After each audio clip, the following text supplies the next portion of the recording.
আচ্ছা কনসে আল্লাহ বড় না মানুষ বড়? ধরো গাদা, তুই কার হাতে কার জোড়া দেশ? কুড়ায় আল্লাহ আর কুড়ায় মানুষ। যেটা কবার কইছে ওইটা কন। আল্লাহ বড় না মানুষ বড়? আল্লাহই তো বড়। আল্লাহ বড়, তাহলে আল্লাহর কথা না হই না মানুষের কথা শুনেন কে? তুই কি কইতাছস? কি আর আল্লাহর কথা মানে না মানুষের কথা মানে? হ্যাঁ, কি আর মানুষের কথা শুনেন তাই না? আমনে যে ওইদিনকে ডায়াবেটিসের রোগ নিয়ে যে হাসপাতালে গেলেন, ডাক্তার আপনার কত কিছু খাবার না করলো, সব কিছু না খাই এখন চলতেছেন, তাহলে আল্লাহ যে আপনারে কইছে যে হারাম খাবার না, সুদ খাবার না, কই আপনি তো কাম কাজ বাদ দিয়ে এলাকার মধ্যে টাকা পয়সা না গায়ে খালি ওইলে দিয়েই খান, নিজেরা টিয়াও হালাল ভাবে কামাই করেন না, ওই সুদ তো না কয়টা টিয়া করে লাভ আহে ওইলে দিয়ে দিয়ে চলেন আর পেটা বড় বানাইছেন। শুনেন একটা কথা কই, হারামের কোনোদিন আরাম নাই।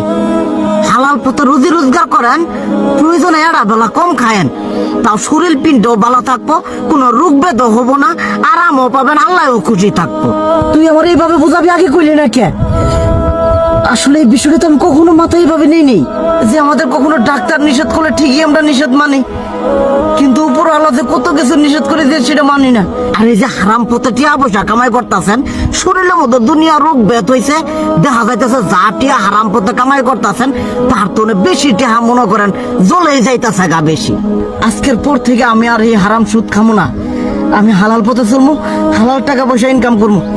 এতে করে যদি একবেলা কমও খাইতে হয় তবুও খামো, তবু আমি আর এই হারাম পথে চলবো না। আচ্ছা ঠিক আছে।